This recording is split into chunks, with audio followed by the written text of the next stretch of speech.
Dans ce chapitre, il est souligné que nos émotions sont souvent trompeuses et nous éloignent de notre véritable nature. Ces émotions sont motivées par la peur et le désir de protection, ce qui altère notre capacité à aimer de manière authentique. L'auteur affirme également que nous avons créé nos corps, qui ont été conçus pour être utiles mais aussi pour s'autodétruire. Le corps est un outil limité qui renforce l'idée d'un soi séparé et d'une punition pour cette séparation. Cependant, l'auteur souligne que la création n'a pas besoin de protection et que l'amour véritable ne peut être utilisé ou contrôlé. Dans ce texte, il est question du choix que l'être humain a fait de créer une illusion plutôt que de croire en la vérité. L'auteur suggère que pour échapper à cette illusion, il faut lui retirer toute créance et changer son utilité. Il encourage à observer son corps avec un regard détaché, afin de se rendre compte de son véritable but. L'auteur explique que toute utilisation est basée sur l'idée que l'on manque de quelque chose, mais que notre véritable soi n'a besoin de rien. Il invite à percevoir le cœur avec clarté, car les illusions qui l'entourent sont plus proches de la vérité que celles auxquelles on s'accroche. Ensuite, l'auteur aborde les émotions, soulignant que dans les sentiments, surtout ceux qui ne peuvent pas être nommés, se trouve notre lien avec tout ce qui est. Il explique que les émotions ne peuvent pas être étiquetées et enfermées, mais doivent être laissées telles qu'elles sont. Il parle de la peur qui est présente dans chaque situation et souligne que le désir de contrôler ou de protéger est en réalité le même. En somme, l'auteur encourage à se libérer des illusions, à écouter les souvenirs qui tentent de révéler la vérité et à accepter les émotions telles qu'elles sont. Le corps est l'aspect physique de notre être, et si la peur est ce que nous rencontrons en premier sous cette surface, tout le reste découle de cette peur. La peur est la source de toutes les illusions, tandis que l'amour est la source de la vérité. Nous avons tendance à croire que nous sommes séparés des autres, ce qui provoque la peur, la solitude et un manque d'amour. Cependant, en réalité, nous ne sommes pas séparés les uns des autres. Pour mettre fin à notre solitude, nous devons apprendre à voir les relations différemment. La peur bloque la vision de notre cœur, mais elle peut être remplacée par un choix différent. Le monde que nous voyons est l'effet de la peur, mais il est possible de dissiper cette peur en changeant notre perception. Plutôt que de projeter la peur sur les autres, nous devons réaliser que nous la portons en nous. À travers la compassion, nous pouvons offrir un peu de répit à ceux que nous croyons vivre dans la peur. Cependant, les solutions temporaires ne sont pas suffisantes. La Bible nous exhorte à nourrir ceux qui ont faim, étancher la soif de ceux qui ont soif, accueillir les étrangers, et cela peut avoir une valeur, mais il est important de se concentrer sur les besoins spirituels plutôt que corporels, car c'est là que réside la véritable valeur éternelle. Le passage souligne le choix constant de l'individu de rechercher le contraire de ce qu'il ne veut pas dans sa vie. Par exemple, il est expliqué que l'individu ressent un manque et cherche donc à combler ce manque en travaillant sans cesse.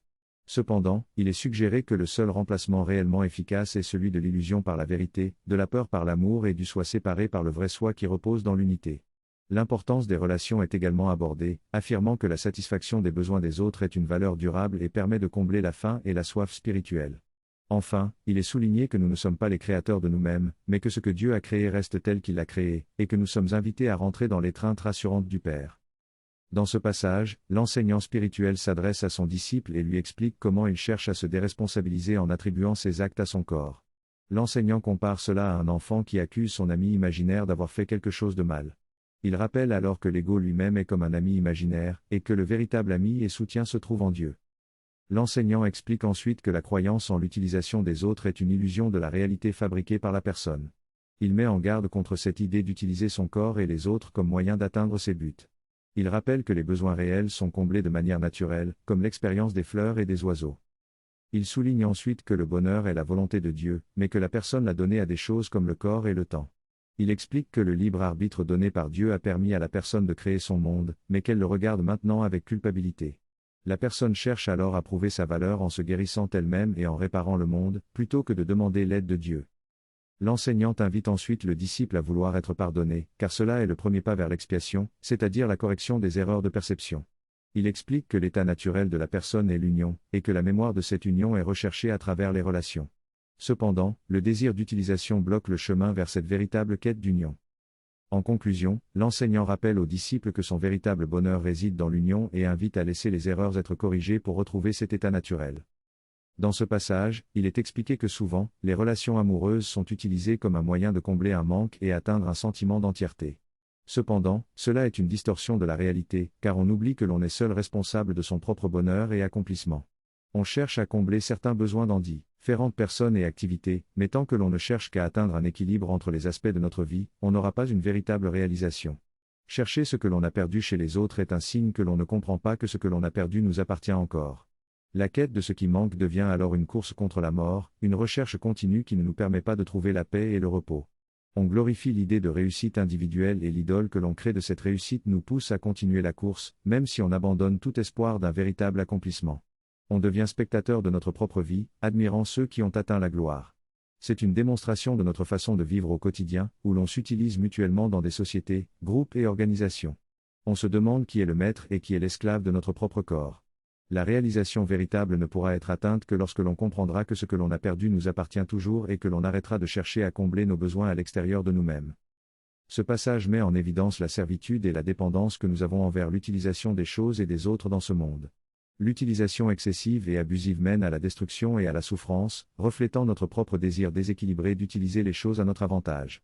La confusion vient du fait que nous avons déplacé notre identité et notre pouvoir sur les choses que nous avons créées, plutôt que de reconnaître que nous sommes des créations puissantes de Dieu. Cependant, Dieu a créé un monde qui est en réalité paisible et joyeux, et lorsque nous nous rappellerons cela, nous serons libérés de la servitude de l'utilisation et nous retournerons à notre véritable état d'innocence et d'amour. Ce passage invite à réfléchir sur nos désirs et comportements abusifs. Il suggère que ceux qui abusent ne font qu'exprimer plus fort le même amour que tous recherchent. Il souligne que tenter de changer ses comportements est inutile dans un monde basé sur l'utilisation des autres. Il nous encourage à reconnaître notre union avec tout et à abandonner l'idée de séparation et d'utilisation.